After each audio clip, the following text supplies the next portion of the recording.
Oh, come on. You didn't really think it was going to be anything spectacular, right? It was just me working. All right. So I'm here for the afternoon session. I've got a little bit of stuff to do. It's actually been crazy yet great day in real estate. So I had a house that I listed, and let me see if I can go back in here and find the details. So I listed this property. It was here in Naples. I listed it April 4th. And April 13th, we went pending. And this was a relatively very quick time, only 9 days on the market at that point, right?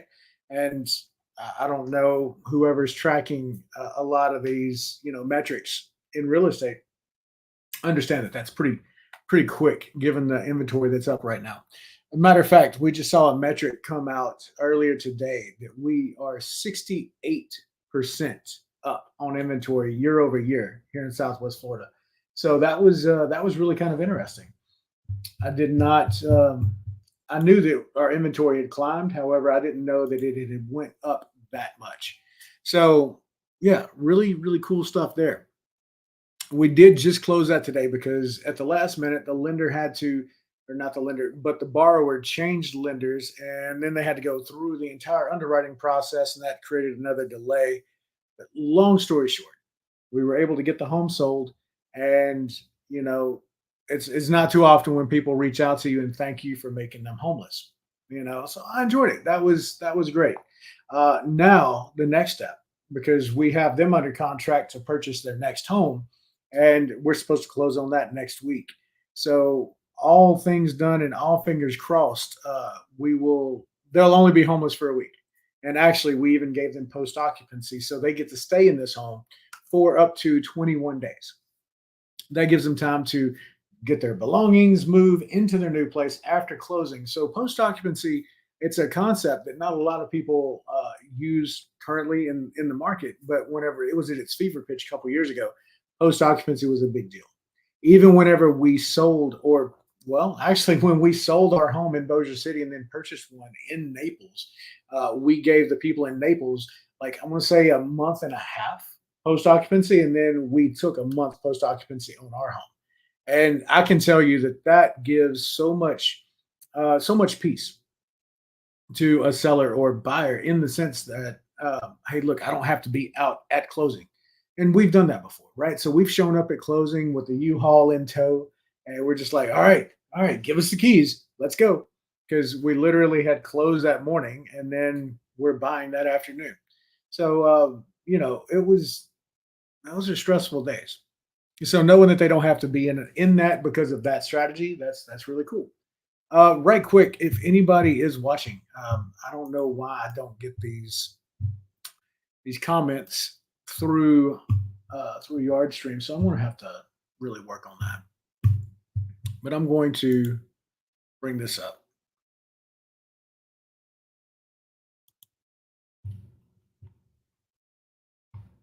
All right, there's one, and let's see if my Insta is done. It's fine either way. Create live. There we go. So now you're about to see where I. There we go. All right. You're about to see where I'm going to go in here and close out the MLS, get that done. And now I also have an offer out for another rental property in Bossier. So we'll see what happens there. And then somebody sent me this amazing condo. And I'm just going to see if I can't bring up a couple photos, but it's going to be difficult to see on my phone. But this is a waterfront condo here in Naples. Sorry, my lender texting me back and forth. We're trying to identify purchasing this as an investment property, as a vacation rental. So one of the big things, about it, and I've already went through the video. It's an amazing little condo. It's 2 bedroom, 2 bath, and I'm telling you, one of the cool things about it is you get a deeded boat dock, with this condo. So I promise you, it might be a vacation rental. That boat slip, that's going to be on me, so that I can actually, borrow somebody's boat and then take it out on the water, right? But then there's a place that if they want, they can just store it, and then we can lift it up out of the water whenever they want. You got to love it. Let's see, what else do we have going on? Oh, my townhouse in Shreveport, they got listed just a couple days ago. Got an offer on that one. So, I know a lot of people, they feel some type of way about the market right now. It's okay to feel some type of way about it. But one thing that you really need to let help you make your decisions is the data. What does that look like? Well, why don't we just go ahead and take a minute to kind of go into that? So I'm going to share my screen, bring it up over here, change this overlay to something cool, maybe. We'll see.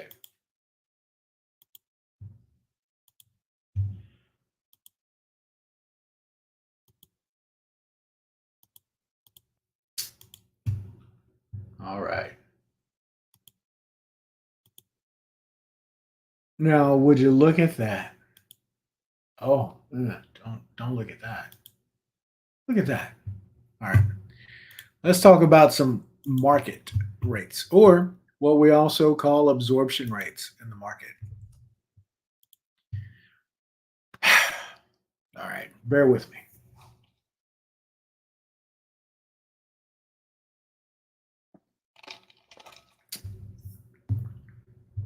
Now, this is going to be in Shreveport, Louisiana. What we want to check is what is currently active on the market. And in our MLS, we have 1,516 homes. All right. If you want to follow along and break out a notepad,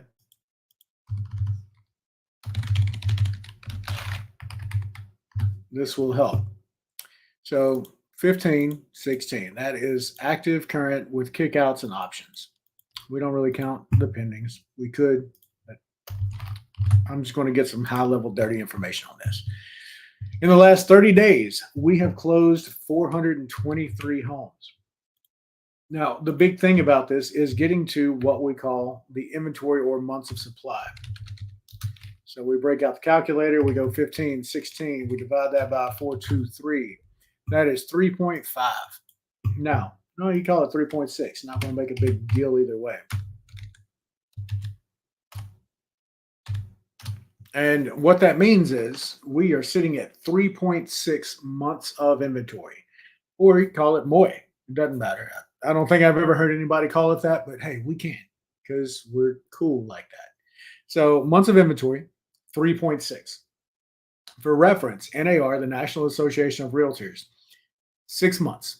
6 months of inventory is what's called a balanced market.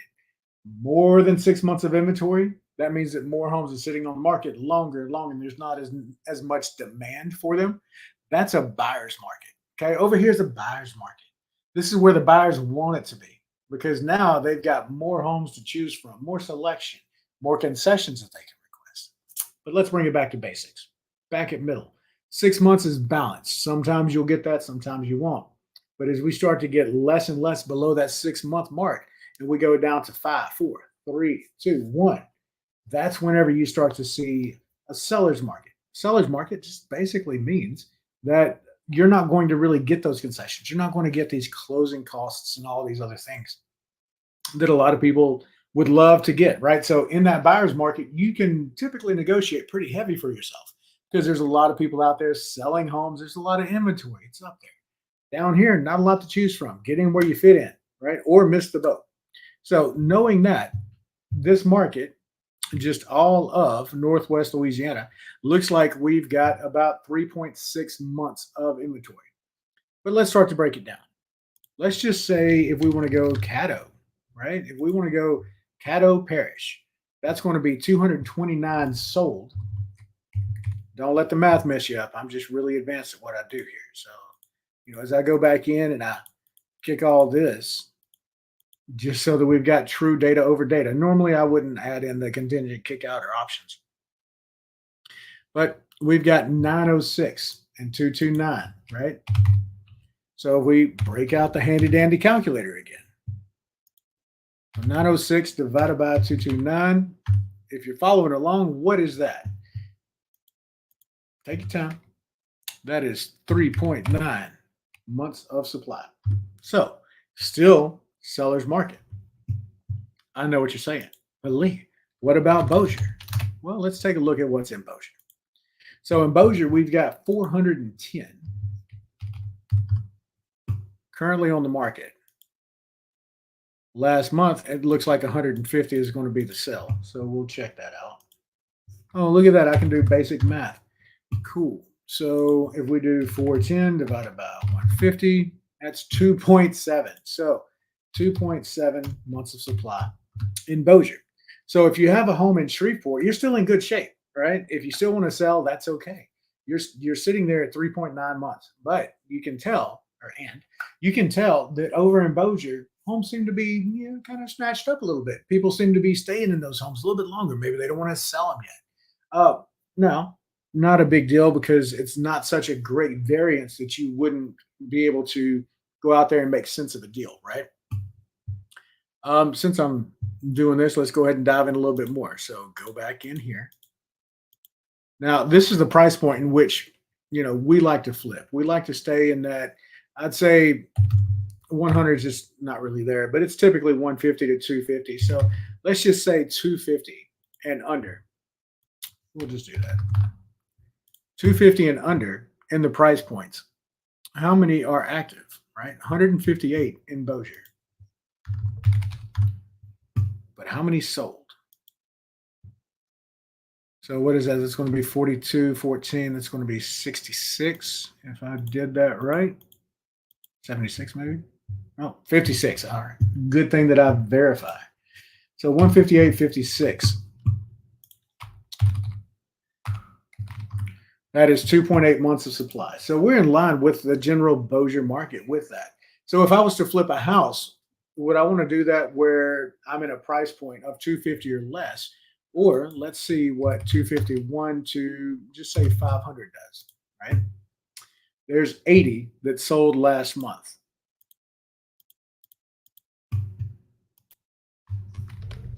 So 194 divided by 80. It's 2.4. Still not bad. But let's say 501 to 1 million. What kind of inventory are we looking at there? There's 51. So 12 sold out of 51. All right. So right there, that'll show you 4.25 months of supply in the market. So with that, it's not that it won't sell. It's not that it won't fetch a good price. It's just that you could probably expect that there's going to be a small bit of extra days on the market, right? So it's going to take a little bit longer because it really not even trickles down, but it really comes down to economics. So how many people can afford a $200,000 house? Quite a good bit. How many people can afford a $500,000 house? Not as many, right? Not saying that the market doesn't move at that price point. It's just the buyer pool is less than that many. So one of our strategies is we go to where the market is. So if I can access a pool of buyers that are this much and I can still find deal flow and homes to buy in that price range, well, it makes sense that I'm going to do that. If anybody has any questions, comments, I'm going to be here fixing my stream, so y'all bear with me. All right. And also feel free to text, send Facebook Messenger messages if you're shy, whatever that looks like.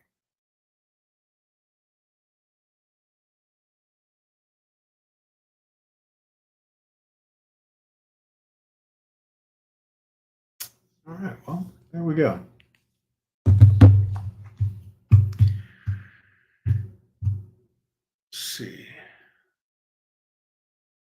All right. What next? Does anybody have anything going on that you'd like to talk about? Mm, what I'd like to know, has anybody found any restaurants that are like just hidden, tucked away gems lately? See about that.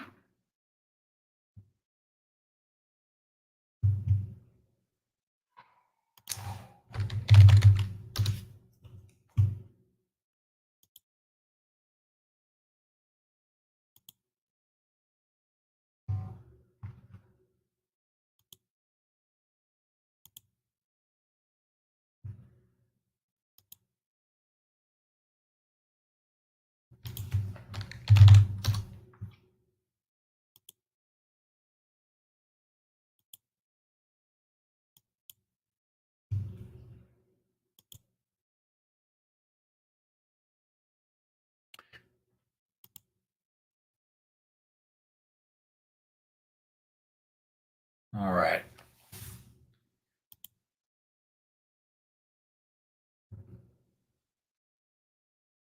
Well, it looks like I actually have a call I'm going to have to get on here. And I'm just going to, shit, I'm just going to shut the stream down right now. But might be back tonight, might not. And yeah, either way, hope you'll have a great day. I'll take care.